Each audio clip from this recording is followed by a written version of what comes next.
Washroom থেকে shower নিয়ে বাইরে এসে নির্ঝর ক্লান্ত ছায়ার শরীরে চাদরটা আবারও ঠিক করে দেয়।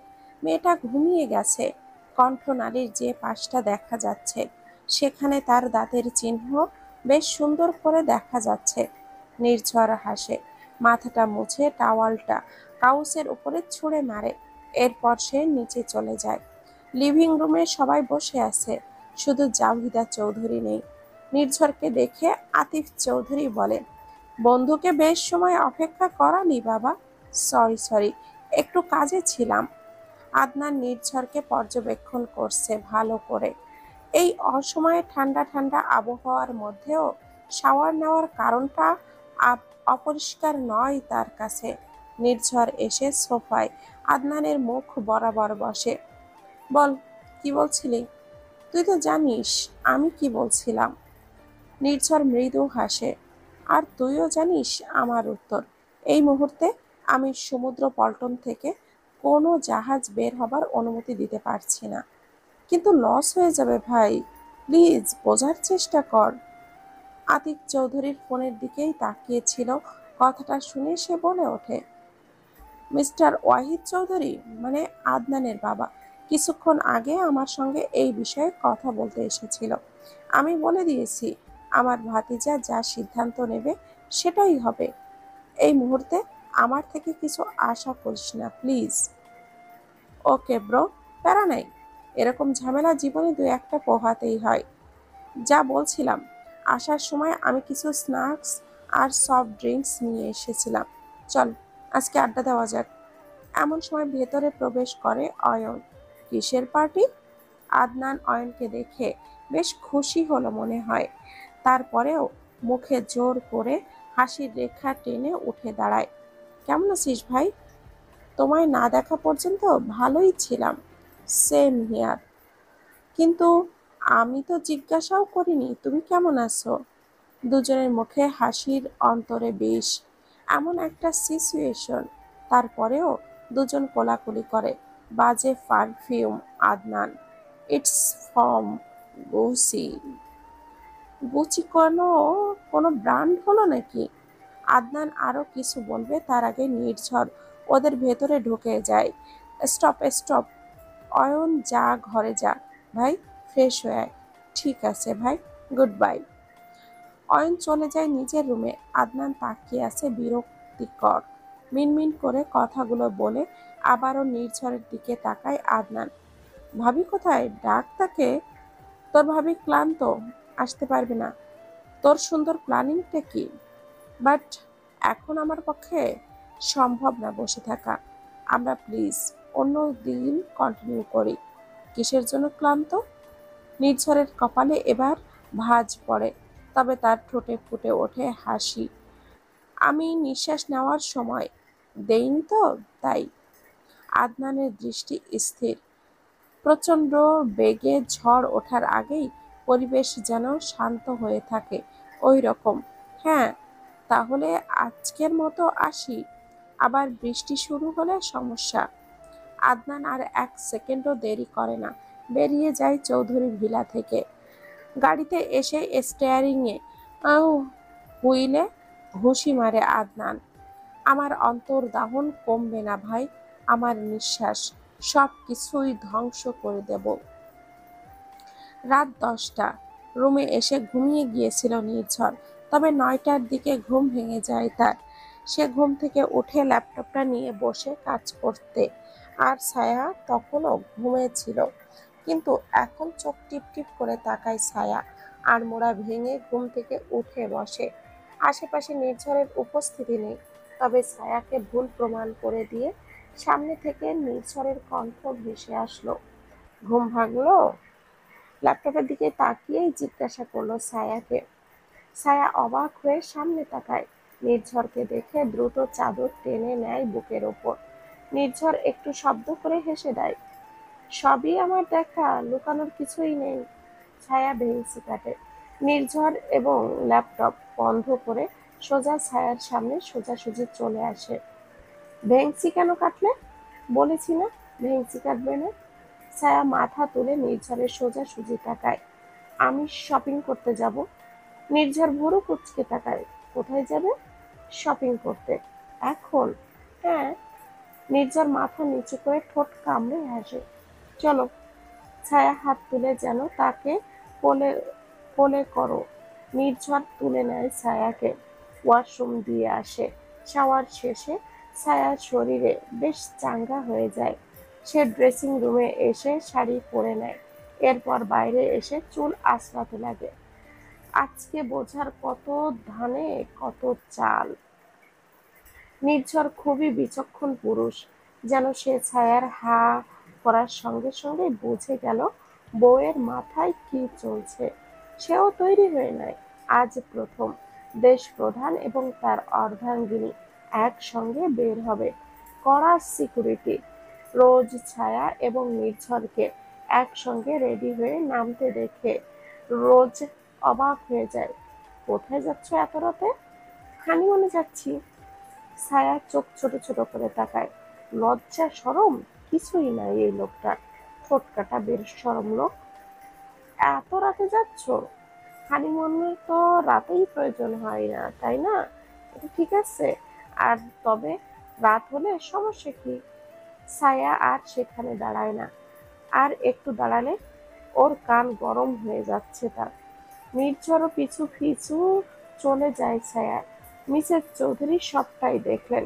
এখন বইয়ের পিছু পিছু ছুটা দিয়েছে। আমার ছেলেটা, বাহ। শপিং মলের প্রায় 20টি ফ্লোর। তবে এই মলটা নির্ঝরের সম্পত্তির ভেতর, অর্থাৎ সরকারি জায়গা। নির্ঝর আসার 2 মিনিট আগে মলটি খালি করা হয়। আদেশটা নির্ঝরের দেওয়া। ছায়া ভেতরে প্রবেশ করে রানীর মতো। সবাই তাকে গ্রিট করে। ছায়া সোজা গিয়ে খুঁজতে শুরু করে তার বিয়ের আগে যেই জামা পরতো সেই জামাগুলো। আর তার ডিজাইনের জামাগুলো সব খালি করা শুধু শুরু করেছে ছায়া। ছায়ার পেছনে 2-3 জন স্টাফ শুধু তার কাপড় ধরার জন্য রয়েছে। ছায়া এত স্পিডে জামা ছুঁড়ে মারছে যে ধরতেই হিমশিম খাচ্ছে সবাই। জামা নিয়ে এত কিছু! শালা এই শাড়ি আর পরবো না। কত কষ্ট করে শাড়ি পরতে হয়। এত কিছু নেব, কাবার্ডের কার্ডের বিল পর্যন্ত শেষ হয়ে যাবে। দিতে পারবে না পেমেন্ট। ছায়া বেচারি কি যে জানে। সে মলে এসে দাঁড়িয়ে এটাই নির্ঝর বুকে হাত গুজে ছায়ার সব কাণ্ড পর্যবেক্ষণ করছে। কিছুক্ষণ পর সে ওয়েস্টার্ন এরিয়াতে চলে আসে। সেখান থেকে নিজের পছন্দ মতো কিছু জামা সাথে শেরওয়ানি উঠিয়ে নেয়। আর মনে মনে শয়তান হাসি দেয়। প্রায় 1 ঘন্টা যাবৎ ঘুরঘুর করে জামা কিনছে। ভীষণ অবাক করার শপিং মলের অর্ধেক খালি হয়ে গেছে। ছায়া মেন ডোরের সামনে দাঁড়াতেই দেখছে এবার একটু কেমন যেন লাগছে। এত কিছু হঠাৎ করে কারোর স্পর্শে কোমরে অনুভব হয় ছায়া। বিবি যান, আর কিছু প্রয়োজন? ছায়া খুব মুড নিয়ে বলে, না ঠিক আছে। নির্ঝর গিয়ে তার ব্ল্যাক কার্ড খানা বের করে। ছায়া হা হয়ে তাকিয়ে আছে। এটার তো কোনো লিমিট নেই। আর এমনও হতে পারে যে লিমিট নেই, তাতেও সমস্যা হতো না। নির্ঝর মনে মনে হাসলো। নির্ঝর মনে মনে হাসছে। যতই চালাতে চাও না কেন বিবি জান, পারবে না। নির্ঝর বিলটা পে করে একটা গার্ডকে বলে ব্যাগগুলো গাড়িতে তুলতে। আর একটা প্যাকেট নিয়ে নির্ঝর ছায়ার সামনে চলে যায়। এটা চেঞ্জ করে এসো। এখন? হ্যাঁ। ছায়া প্যাকেটটা নিয়ে চলে যায়। তাতে একটা ফ্লোরাল জামা আর একটা বো ক্লিপ আছে, আর একটা চেইন।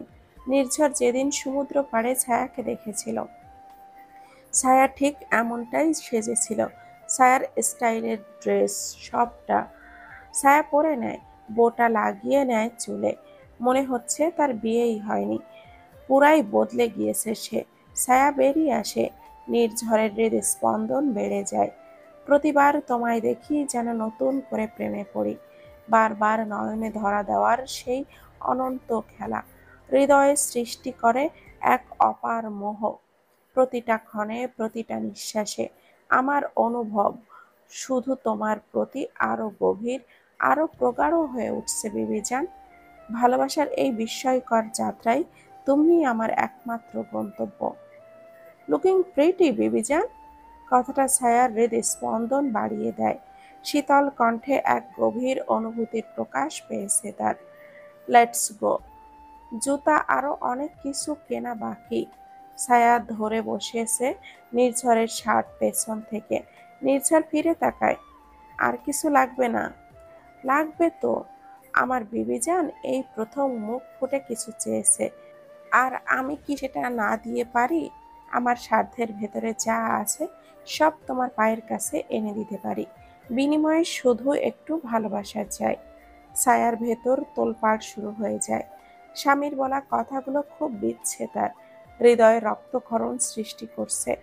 এক মন তাকে খুব ভালোবাসতে চাইছে, বড্ড বেশি ভালোবাসতে চাইছে, কিন্তু অন্য মন বিয়ের আগের ঘটনাগুলো মনে করিয়ে দিচ্ছে। এটাই সমস্যা, তার নির্ঝরকে ভালোবাসতে চায়, বা হয়তো এত দিনে সে ভালোবেসে ফেলেছেও, কিন্তু সে সেটা মানতে চায় না কথাটা। নির্ঝর ছায়াকে নিয়ে অনেক কিছু কেনে, যদিও এবার ছায়ার পুরোটা মন নির্ঝরের ওপরেই ছিল। নির্ঝর নিজেই যা ভালো লেগেছে তাই কিনেছে। কেনাকাটা শেষে ছায়াকে নিয়ে একটা রেস্টুরেন্টে চলে আসে নির্ঝর। ছায়া আশেপাশে মাথা ঘুরিয়ে দেখে, কেউ নেই, ফাঁকা। এত বড় রেস্টুরেন্ট, কিন্তু কেউ নেই। কোন টেবিলে বসবে বিবিজান? তোমার জন্য সব ফাঁকা। ওইটাতে। ছায়া শহর দেখা যায় এমন একটা জায়গায় বসতে চাইল। কোণার দিকে, গ্লাস উইন্ডো দিয়ে নিচের শহরটা স্পষ্ট দেখা যায়। নির্ঝর সেখানে ছায়াকে নিয়ে বসেছে। ছায়া আমতা আমতা করে জিজ্ঞাসা করলো, কেউ নেই কেন? কারণ আমি আমার বিবিজানের সাথে সময় কাটাতে প্রাইভেসি চাইছি। ছায়া আর কোনো প্রশ্ন করে না। প্রাইভেসির চোটে পুরো রেস্টুরেন্ট খালি করে দিয়েছে। খাবার দিয়ে সামনে সাজানো রাখা হয়েছে। ছায়ার ক্ষুধার্ত ছিল, তাই বেশি ভাবনা চিন্তা না করেই খাবারগুলো খেয়ে শান্ত হয়ে যায়। চৌধুরী ভিলা। রোজ বসে আছে খাবার টেবিলে। সবাই চলে গিয়েছে খাবার খেয়ে। এখন শুধু সে বাকি আছে। ভালো লাগছে না। অনেক কঠিন প্ল্যান করেছিল সে। সবটার ওপর পানি ঢেলে দিল নির্ঝর। ছেলেটা এত চালাক। চামচটা প্লেটে ছুঁড়ে মারে রোজ। এই জন্য তার আমার প্রয়োজন ছিল। আমার না হয়েও একটা অন্য মেয়েকে নিয়ে এলো। মেরে ফেলবো আমি ওকে।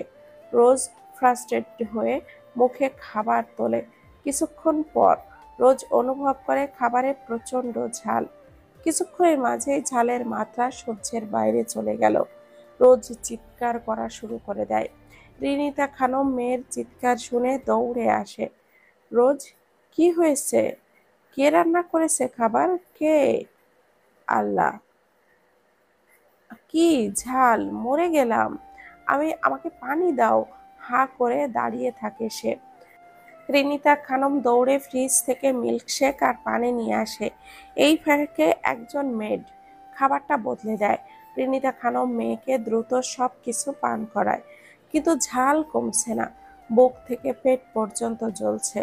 রোজের চিৎকার শুনে সবাই চলে এসেছে নিচে। জাওহিদা চৌধুরী এগিয়ে আসেন। কি ব্যাপার? তেলাপোকার মতো এমন তিরিং বিরিং করছো কেন? মা, আমার মেয়েটার ঝাল লেগেছে। আপনি এইসব কি বলছেন? কি খেয়ে ঝাল লাগলো? একটু আগেই তো সবাই ডিনার করেছে।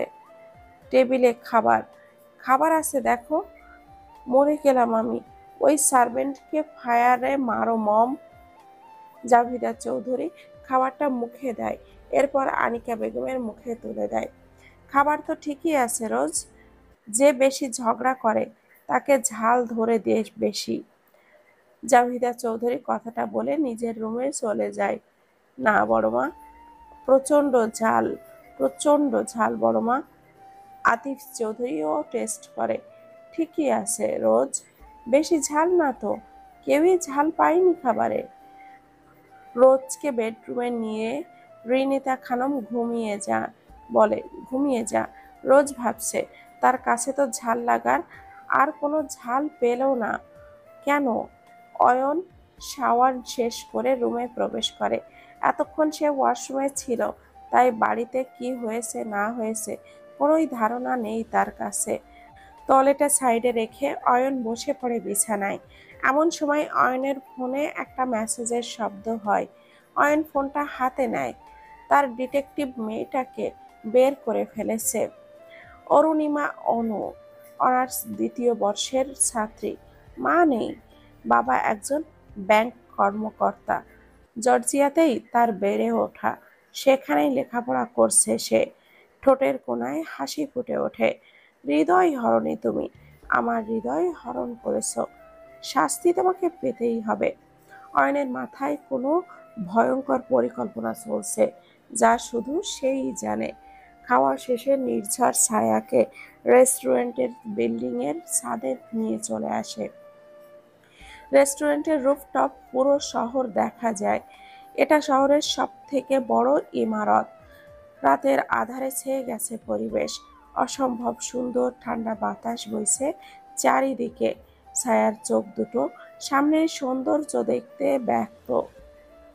নির্ঝরের চোখ তা যে ছায়ার সৌন্দর্য দেখতে ব্যস্ত। পুরো পৃথিবীর সব সৌন্দর্য তার কাছে বৃথা এই মেয়েটার সৌন্দর্যের কাছে।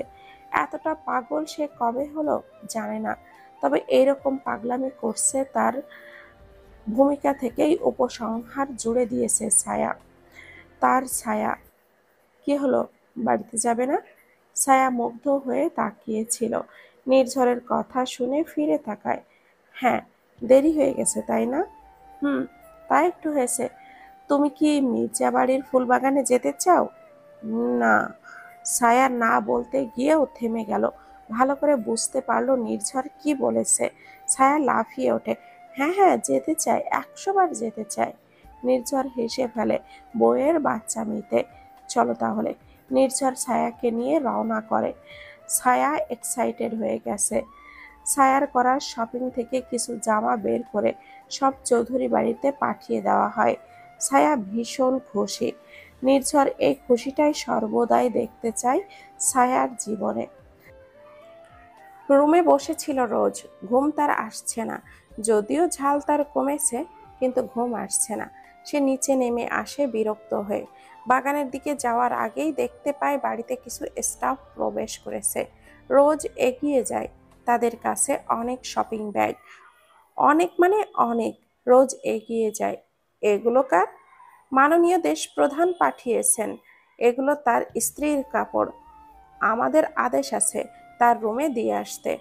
রোজ কিছু বলবে তার আগে ঘুমো ঘুমো চোখে অয়ন নিচে নামে। হ্যাঁ ভাই, ভাই ফোন করেছিল, ওদেরকে ভেতরে যেতে দে রোজ। তুই কোথায় ছিলি? রুমে। আর কোথায়? তোমরা যাও। সবাই চলে যায়। নির্ঝরের ড্রেসিং রুমে সব সাজিয়ে রাখা হয়। নির্ঝর জানতো চৌধুরী বাড়িতে আসার অনুমতি ঠিক আছে, কিন্তু তার বেডরুমে যাওয়ার অনুমতি এরা পাবে না। তাই অয়নকে ফোন করে নামতে বলেছে। রোজ এগিয়ে যায়। নির্ঝর কোথায়? নির্ঝর ভাই শ্বশুরবাড়িতে গেছে। কেন? তোকে কেন বলবে? কেন গিয়েছে? যা ঘুমা। অয়ন রুমে চলে যায়। রোজ ফুঁসে ওঠে। শ্বশুর বাড়িতেও যাওয়া হচ্ছে? দাঁত কিরমির করে। জার্নির পথে ছায়া একটুও ঘুমায়নি। এক্সাইটেড সে। বাড়িতে পৌঁছে গিয়েছে ওরা। ছায়া দ্রুত নেমে দৌড়ে দরজায় কড়া নাড়ায়। রাত গভীর, সবাই ঘুমিয়েছে, এটাই স্বাভাবিক। তাই দরজা খুলতে একটু দেরি হলো, তবে দরজা খুলল। তৌফিক হাসান ঘুমন্ত চোখে ছায়াকে দেখে ভাবলেন স্বপ্ন দেখছেন তিনি। ছায়াকে জড়িয়ে ধরেছে বাবা। না, স্বপ্ন না, তার ছোট মেয়েটা সত্যি এসেছে। ছায়ার মিষ্টি কণ্ঠ শুনে ঘুম থেকে উঠে এসেছেন রাবিয়া বেগম। মেয়েটাকে বাবাকে জড়িয়ে ধরে থাকতে দেখে এগিয়ে যায়। ছায়া, আমার সোনা মা। ছায়া মাকে জড়িয়ে ধরে। প্রশান্তির নিঃশ্বাস তৌফিক হাসান। নির্ঝরকে শপিং ব্যাগ হাতে দাঁড়িয়ে থাকতে দেখে দ্রুত এগিয়ে যায়। বাবা, ভেতরে এসো, ব্যাগগুলো আমাকে দাও। আব্বু, এগুলো আপনাকে কেন দেব? আমিই নিয়ে যাচ্ছি ভেতরে। আপনি আমার আব্বু, কথাটা মনে রাখবেন। নির্ঝর যে পরিমাণ সম্মান দেয় শ্বশুর শাশুড়িকে, এখন তৌফিক হাসানের মনে হচ্ছে স্ত্রীর বলা কথাগুলোই সত্যি। মেয়েটা সুখী হবে। এই ছেলেটা তাদের মেয়েকে অসম্ভব পরিমাণ ভালোবাসে। বাবা, বসো বসো, আমি পানি আনছি। রাবেয়া বেগম দৌড়ে রান্নাঘরে চলে যায়। পানি নিয়ে নির্ঝরের সামনে রাখে। নির্ঝর পানি খেয়ে নেয়। আম্মু, আমরা খেয়ে এসেছি, আপনি ব্যস্ত হবেন না। আপাতত ঘুমাতে পারলেই হচ্ছে। আচ্ছা বাবা, আমাকে 5টা মিনিট সময় দাও। রাবেয়া বেগম দৌড়ে সায়ার রুমে চলে যায়। একটা ভালো চাদর দিতে হবে, কাভারগুলোও বদলে দেবে। জামাইটা তার এখানে রাত থাকবে একমাত্র, তার ওপর দেশ প্রধান। ছায়ার রুমটা ঠিকঠাক করে দেয় রাবেয়া বেগম। যাও ছায়া, জামাইকে নিয়ে ওপরে যা। চলুন। ছায়া রুমে চলে আসে। নিজের রুমে কি শান্তি, বাতাস যেন শুদ্ধ। ছায়া বড় একটা নিঃশ্বাস নেয়। নির্ঝর যে জামার ব্যাগটা আনলো সেখান থেকে একটা কটন ড্রেস বের করে নেয়। কিন্তু কথা হচ্ছে, নির্ঝর কি পারবে? ছায়া সবগুলো শপিং ব্যাগ চেক করে। কই, একটাতেও তো তার জামা নেই। ছায়ার পেছনের দিকে তাকায়। নির্ঝরের হাতে ঘড়ি খুলছে। আপনার জামা তো নেই, কি পরবেন? জানি না, কিছু তো কিনতে পারতেন, মনে ছিল না। তাছাড়া এখানে আসার প্ল্যানটা তো হঠাৎই। এখন কি পড়তে দেব আপনাকে? এইসব পরে ঘুমানো যায়? নির্ঝর ছায়ার দিকেই তাকিয়ে আছে। পাক্কা গিন্নিদের মতো করে চিন্তা করছে সে এখন। বরকে কি পড়তে দেবে, কি খেতে দেবে। নির্ঝরকে শান্ত দেখে ছায়া ভুরু কুঁচকে তাকায়। কি ব্যাপার? কোনো ব্যাপার না, দাঁড়ান এখানে, আমি আসছি। ছায়া বেরিয়ে যায়। বাবার রুমে গিয়ে বাবার থেকে গেঞ্জি আর লুঙ্গি নিয়ে আসে। বাবা, বাবা এগুলো পরেই, কষ্ট করে পরে নিন। লুঙ্গি? হ্যাঁ, আমি এটা আগে কখনো পরিনি। আহা, দেখেন, এভাবেই পড়তে হয়। ছায়া লুঙ্গি নিয়ে কোমরে পেঁচিয়ে দেখাচ্ছে নির্ঝরকে। নির্ঝর এই দৃশ্য দেখে মুঠোফোনটা বের করে টুক করে একটা ছবি তুলে নেয়। ছায়া মাথা তুলে তাকায়। কি করছেন দেখুন, এভাবে না পরে। নির্ঝর শব্দ করে হেসে দেয়। হাসতে শুরু করেছে সে। ছায়া আয়নার দিকে তাকায়। নিজের অবস্থা দেখে নিজেই হাসছে। দুজনেই হেসে খুন। বিবিজান, সব বাদ দিয়ে লুঙ্গি কিনি শুধু। ছায়া নির্ঝরের বুকে আলতো করে ঘুষি মারে। বাজে লোক। সুন্দর দেখাচ্ছে তোমাকে, পরে নিন, ঘুমাতে হবে তো। নির্ঝর চেষ্টা করে পরে নেয়। নির্ঝরের শরীরে লুঙ্গি এবং গেঞ্জি কি সুন্দর মানিয়েছে। ছায়া বরকে এমন রূপে দেখে অবাক। প্রেসিডেন্ট সাহেব পরেছে লুঙ্গি। ছায়াও জামা বদলে নেয়। নির্ঝর শুয়ে পড়েছে। ছায়া বাথরুম থেকে এসে দেখে নির্ঝর চোখ বন্ধ করে রেখেছে। ছায়া ধীরে বিছানার ওপর পাশে শুয়ে পড়ে। তখনই নির্ঝরের শক্ত হাত ছায়ার পেট জড়িয়ে নেয়। ছায়াকে টেনে নিজের সঙ্গে মিশিয়ে নেয়। ছায়াও নিশ্চুপ হয়ে যায়, ছোটাছুটি করে না, ঘুমিয়ে যায় দুজন। সকাল সকাল সূর্যের তীব্র আলো অয়নের মুখে এসে পড়ে। অয়নের ফর্সা মুখের বিরক্তির ছাপ। অয়ন চোখ খুলে তাকায়। ওর ওপরেই উদম দেহটাই, কোনো শার্ট টি শার্ট জড়ানো নেই। অয়ন উঠে বসে বিছানায়, হাতের কাছে থাকা ফোনটা চেক করে। ভাই নেই চৌধুরী বিলাতে, কোনো কাজও নেই আজকে। অনু মনকে আকর্ষণ করেছে, আজকের যাওয়া হোক। তবে মেয়েটা কোথায় আছে এটা জানতেই হবে। অয়ন উঠে ফ্রেশ হতে চলে যায়। ফ্রেশ হয়ে অনুর লোকেশন জানতে চাই গুপ্তচরের থেকে। অনু তখন ভার্সিটিতে আছে। কথাটা শোনা মাত্রই রেডি হয়ে নিচে চলে আসে অয়ন। রিনিতা বেগম ছেলেকে দেখে এগিয়ে আসেন। কোথায় যাচ্ছিস বাবা? কাজ আছে মা। দেশে এসে ধরেই শুধু কাজ করেই যাচ্ছিস, চল খাবি আগে। ঠিক আছে প্রিয় মা। অয়ন টেবিলে গিয়ে বসে। নানা খাবারের সজ্জিত থাকে টেবিলে সব সময়। এটা আহামরি কোনো নতুন কথা নয়। আজ বাসায় বাবা কাকাও আছে। অয়ন, তোমার ভাই কোথায় গেছে? শ্বশুর বাড়িতে যাচ্ছ? আতিফ চৌধুরী ভুরু কুঁচকে তাকালেন। কখন গেল? বলতে গেল না, বলে তো গেল না। সব হয়েছে বিয়ের পরে, কোনো কিছুই বলে না আমাকে ছেলেটা। আহা আনিকা, এমন ভাবে বলছো যেন ছেলে তোমার আঁচলে বাঁধা ছিল সারা জীবন। দাদুভাই বউয়ের সাথে শ্বশুরবাড়িতে গেলে সমস্যাটা কি? তোমায় তো কখনো বারণ করিনি আমি শ্বশুরবাড়িতে যেতে, তাহলে তুমি কেন আমার দাদুভাইকে বারণ করবে? মা, আপনি এমন বোঝেন কেন? আমি তো বলিনি। বললাম আমাকে বলতে তো পারতো। সবার কথার মাঝে আতিক চৌধুরী বলে ওঠেন, ভাবি, আপনার হ্যাঁ বা না বলাতে ছেলের ডিসিশনের পরিবর্তন হতো না। দেখেন না, আমি কতদিন ধরে বলছি আদনানের বাবার সমুদ্রে আটকে থাকা জাহাজটা ছেড়ে দিতে দেয় না। কিসের জাহাজ আতিক? মালবাহী জাহাজ ভাবি, কাঁচা মাল। বোঝেনি তো, নষ্ট হয়ে যাবে বেশি দিন থাকলে। কি ব্যাপার আতিফ, তুমি এই বিষয়ে কথা বলনি নির্ঝরের সাথে? অয়ন খাবার মুখে তুলতে তুলতে বলে, বাবা, আপনি তো সবই জানেন, তাহলে ভাইকে শুধু শুধু দোষারোপ কেন করছেন? তুমি ভাইয়ের একটু বেশি কেয়ার করো, আপনারও করা উচিত। যাক, আমার খাবার শেষ। অয়ন উঠে যায় টেবিল থেকে। আতিফ চৌধুরী, কথা বলো। আদনানের বাবা আমাদের অনেক উপকার করে। ঠিক আছে ঠিক আছে, আমি জাহাজ ছেড়ে দিতে বলবো। আতিক চৌধুরী কথাটা শুনে খুশি হয়ে যায়। সকাল সকাল ঘুম থেকে উঠে ছায়া নিজেকে নির্ঝরের বুকে আবিষ্কার করে। মাথাটা তুলে নির্ঝরের মুখটা দেখে, কি মায়াবী। ছায়া নির্ঝরের কপালে হাত রাখে। নির্ঝরের ফর্সা মুখ রোদে চিকচিক করে উঠেছে। ছায়া নিজের অজান্তেই নির্ঝরের কপালের কাছে ঠোঁট এগিয়ে নিয়ে যায়, কিন্তু চুমু খাওয়ার আগেই সে বুঝতে পারে যে সে কি করতে চলেছে। ছায়া দূরে সরে আসে। আল্লাহ, কি করছিলাম! তখনই নির্ঝরের শক্ত হাতের হ্যাচকা টান খেয়ে নির্ঝরের বুকের উপরে পড়ে ছায়া। চোখ বড় বড় করে তাকায়। কি করছেন? ছাড়ুন। হুম, ছাড়বো না। চুমু খেতে গিয়ে চলে যাচ্ছ কেন?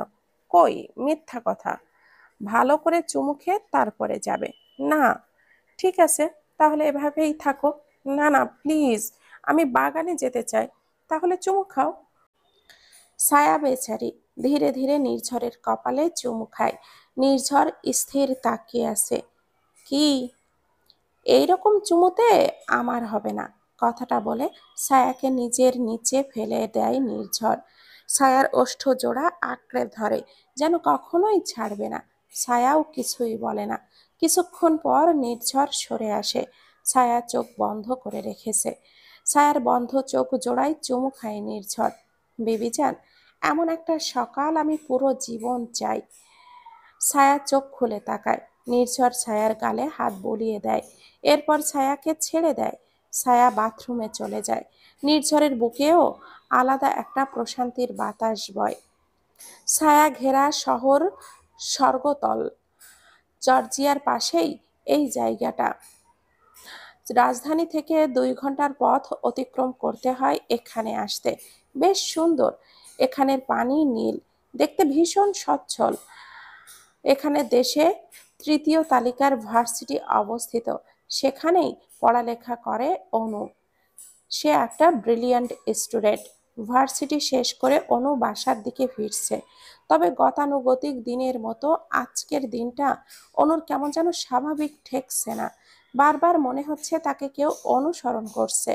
অনুর এমন অনুভূতিকে মনের ভুল ভেবে দাবি করছে সে। কারণ তাকে কে অনুসরণ করবে, আর কেনই বা করবে? অনু ফোনটা বের করে বাবাকে কল করে। কি গ্রোসারি আনতে হবে জিজ্ঞাসা করতে করতে একটা স্টোরে চলে যায়। স্টোরের ক্যাশ কাউন্টারে মাস্ক পরে অয়ন বসে আছে। অনুর প্রতিটা পদক্ষেপ খুব নিখুঁতভাবে লক্ষ্য করছে সে। মেয়েটাকে দেখলে কেমন যেন শীতল অনুভূতি বয়ে যায় তার মনের ভেতর। অনু সব গুছিয়ে ক্যাশ কাউন্টারে আসে। অয়ন একে একে এলে সব প্রোডাক্ট স্ক্যান করা শুরু করে। অনু তার ভীষণ কাছের, খুব কাছের। এমন এক অদ্ভুত ঘ্রাণ নাকে আসছে তার, কাউকে বোঝানো মুশকিল। সব প্রোডাক্ট স্ক্যান করার পর অনু টাকাটা বের করে ব্যাগের থেকে সব টাকা ক্যাশ দিয়ে বেরিয়ে যায় সে। অয়নও দ্রুত বেরিয়ে যায়। যতক্ষণ তার চোখের সামনে থাকে মেয়েটা, ততক্ষণই শান্তি লাগে। অয়ন বেরিয়ে অনুর পিছু নেওয়ার আগেই তার ফোন আসে। হ্যালো বস, আপনি তো সাগরতল আসছেন?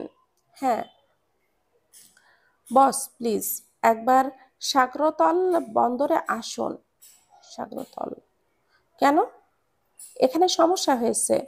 বসো, আসছি। অয়ন ফোনটা কেটে গাড়ি বন্দরের দিকে ঘোরায়। ছায়া ফ্রেশ হয়ে বাইরে এসে দেখে তার বাবা সকাল সকাল বাজার থেকে কত কিছু নিয়ে এসেছে। তার মা রান্না করছে সকাল থেকে। ও বাবা, এত কিছু কেন?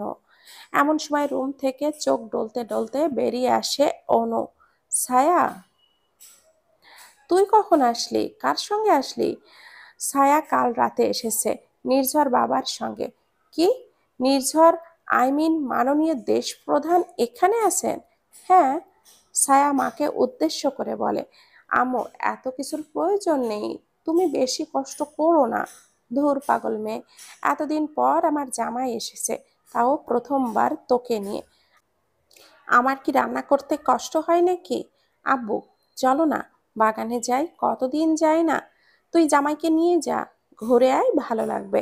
ঝুড়িতে করে ফুলও তুলে আনিস, তোর জন্য সব ফুল রেখে দিয়েছি। ছায়া ভীষণ খুশি হয়ে যায় বাবার কথা শুনে। সত্যি বলছো? ইয়ে, কি মজা। ছায়া এক্সাইটেড হয়ে রুমে চলে আসে। নির্ঝর বিছানায় বসে আছে, চুলগুলো এলোমেলো হয়ে আছে। কি হলো আপনার? কি, ঘুম কি পাচ্ছে এখনো? তুমি বিছানা ছেড়ে উঠে গেলে আমার ঘুম হয় না। ইস, আমি যখন না ছিলাম তখন? সেটা ভিন্ন কথা। উঠুন, ফ্রেশ হয়ে আসুন। নির্ঝর বিছানা থেকে নামে। বাহ, প্রথমবার হিসাবে লুঙ্গি বেশ ভালোই সামলাচ্ছেন। নির্ঝর ভাব নিয়ে বলে, নির্ঝর চৌধুরী সব পারে। হুম, ভারী মজা। চলুন। ছায়া গামছা হাতে ওয়াশরুমে যায়। নির্ঝরের জন্য সব নতুন জিনিস নিয়ে এসেছে তৌফিক হাসান সকালে। ছায়া সেগুলো ধরে দেয় নির্ঝরকে। নির্ঝর সেগুলো নিয়ে ফ্রেশ হয়ে নেয়। তারপর ফ্রেশ হয়ে রুমে এসে দেখে ছায়া অপেক্ষা করছে তার জন্য। ছায়ার পরনে শাড়ি। শাড়ি কোথায় পেলে? মায়েরটা। কিন্তু তুমি তো জামা নিয়ে এসেছো। আপনি লুঙ্গি পরেছেন, তাই ভাবলাম শাড়ি পরি। চলুন, খেতে চলুন। ছায়া বেরিয়ে যায়। নির্ঝর হাতের গামছাটা চেয়ারে রাখে। আমার বিবি জানের হৃদয়ে একটু একটু ভালোবাসা জন্মেছে আমার জন্য। নির্ঝর বেরিয়ে যায়। এই প্রথম নিচে বসে খাওয়ার অভিজ্ঞতা হলো নির্ঝরের। তাই এই অভিজ্ঞতা ভীষণ ভালো লাগলো। সবার সঙ্গে একসঙ্গে খাওয়াটা চৌধুরী বাড়ির খুব একটা হয় না। সবাই সাধারণত শুধু ছুটির দিনে এক জায়গায় হয়। রাবেয়া বেগম কত কিছু রান্না করেছে, খুবই মজার রান্নাগুলো। নির্ঝর সময়টা উপভোগ করে। রাবেয়া বেগম কত কিছু রান্না করেছে, খুবই মজার মজার খাবারগুলো। নির্ঝর সময়টাকে উপভোগ করে। খাওয়া শেষে ছায়া নির্ঝরকে নিয়ে ওদের বাগানে চলে আসে। পরিবেশ মেঘলা মেঘলা, বেশ উপভোগ করার মতো। দুইজন হাঁটছে একসাথে। ছায়া নির্ঝরের হাত জড়িয়ে ধরে রেখেছে। নির্ঝর সামনের দিকে তাকিয়ে হাঁটছে। সত্যি, এই সৌন্দর্য বলে বোঝানোর মতো নয়। বাতাসে বৃষ্টির ঘ্রাণ, হাওয়ার সঙ্গে দোলানো রং বেরঙের ফুলগুলো যেন দেহেই দেখেই প্রাণটা জুড়িয়ে যাচ্ছে। তার উপরে আকাশ মেঘলা মেঘলা, এই এক অদ্ভুত সৌন্দর্য। এখানে দাঁড়ান, আমি ফুল তুলে নিয়ে আসি। ছায়া তার সব থেকে পছন্দের কাজটা করছে, তা হচ্ছে ফুল তোলা। ছায়ার ফুল তোলার দৃশ্য নির্ঝর তার ফোনে ধারণ করছে। তার কাছে এই সবই নতুন অভিজ্ঞতা। তার ভীষণ ভালো লাগছে। এমন একটা দিনের স্বপ্ন সে দেখেছে যেখানে কোনো জোর জবরদস্তি নেই। ছায়াকে একান্ত তার ঐশ্বর্য বলে গর্বের সঙ্গে দাবি করা। ছায়া ফুল তুলে বাকিটা ঝুড়িটা মাটিতে রাখে। কি করছেন? কিছু না। ছায়া একটু হতাশ হয়। কোথায় ভাবলো একটা ফুল ছিঁড়ে তার কানে গুঁজে দেবে। আপনি কখনো মেয়েদের সঙ্গে ফ্লার্ট করেননি? পাগল, দেশ প্রধান হয়ে মেয়েদের সঙ্গে ফ্লার্ট করব? বইয়ের সাথে করতে কি সমস্যা? নাকি পারেনি না? নির্ঝর এক ভুরু উঁচু করে তাকায়। কে বলেছে পারি না? দেখবা পারি কিনা। দেখবো না, শুনবো। নির্ঝর গলা পরিষ্কার করে। হুম। ছায়া তাকিয়ে আছে। তুমি কি ম্যাজিক জানো? কারণ তুমি আসার পর থেকেই আমার ওয়াইফাই কাজ করছে না। তুমি নিশ্চয়ই সিগন্যাল চুরি করছো। ছায়ার চেহারায় বিরক্তি আর চোখা রাগ ফুটে ওঠে। নির্ঝর আসলেই এইসব সম্পর্কে কিছুই জানে না। সে কখনো ফ্লার্ট করেনি। তবে তার মনের ভেতর বেরিয়ে আসা বাক্য, যত অদ্ভুত সুন্দর। ভাগ্যিস আমার সঙ্গে কখনো ফ্লার্ট করেনি। কথাটা বলেই ছায়া মনে মনে ভাবে, ভাগ্যিস আমারে আপনি জোর করে বিয়ে করেছিলেন, কারণ এমন ফ্লার্ট করলে আমি উত্তর দিক থেকে পালাতাম। নির্ঝর এক হাতে ছায়ার কোমর জড়িয়ে ধরে নিজের সঙ্গে মিশিয়ে নেয়। আরে কি করছেন, এটা বাগান, বাড়ি না, ছাড়ুন। তুমি আমার নেশা, আমার মস্তিষ্কের ভেতর সৃষ্টি হওয়া প্রথম ভালো লাগার তাড়না, যাকে দেখে সৃষ্টি হয়েছে আমার নিঃশ্বাসের সঙ্গে মিশে থাকা এক ভালো লাগা। দূরে গেলে পৃথিবী যেভাবে যেখানে থেমে যায়, তোমাতে আসক্ত, তোমাতে বিলীন, তোমাতে মরণ, তোমাতেই জীবন। আমার ক্লান্ত প্রখর রৌদ্রময় দুপুরের পর উঠোনের বিকালের বিকালের ছায়া প্রশান্তিটুকু, আমার উঠোনের বিকাল ছায়া। নির্ঝরের বলা বাক্য যে শান্তিময়, যে মায়া লুকিয়ে আছে, তা ছায়ার হৃদয় শীতল হাওয়া বয়ে দিচ্ছে। ছায়ার কপালে চুমু খায় নির্ঝর, তারপর ছেড়ে দেয় কোমর। এবার তোমার পালা, তুমি এবার আমাকে ফ্লার্ট করো। ছায়া ভুরু কুঁচকে চোখ ছোট ছোট করে তাকায়, এরপর নিজের হাত দুটো নিজের পেছনে বাঁধে। একজন এক হাত অন্য হাতে রেখে এক পা করে এগিয়ে নির্ঝরের দিকে পিটপিট করে তাকিয়ে হেসে নির্ঝরের বুকে মৃদু আঘাত করে। নটি বয়। ছায়ার বলা এতটুকু কথায় নির্ঝরের গা লাল হয়ে গেছে। ছায়া নির্ঝরের দিকে উকি ঝুঁকি মারে। আপনি ব্লাশ করছেন? ও, দেশ প্রধান ব্লাশ করছে? ইয়ে, আমি জিতে গেছি। ছায়া লাফালাফি শুরু করে। নির্ঝর এক হাতে ছায়ার কোমর জড়িয়ে তাকে আবারও শান্ত করে। ছায়া তাকিয়ে আছে পিটপিট করে।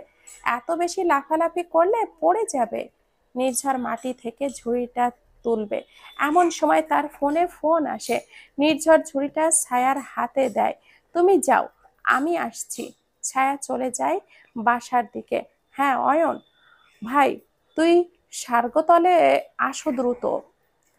ভাবিকে এনো না, রিক্স আছে। কি হয়েছে? অনেক বড় স্ক্যাম হয়েছে। তুমি দ্রুত আসো ভাইয়া। অপেক্ষা কর, আমি রওনা করছি। ভাবিকে রেখে এসো ওখানে, কিছু গার্ডস দিয়ে দাও। যাওয়ার সময় ভাবিকে নিয়ে ফিরবো নে। ঠিক আছে। নির্ঝর কলটা কেটে দেয় এবং সেও চলে যায় বাড়িতে।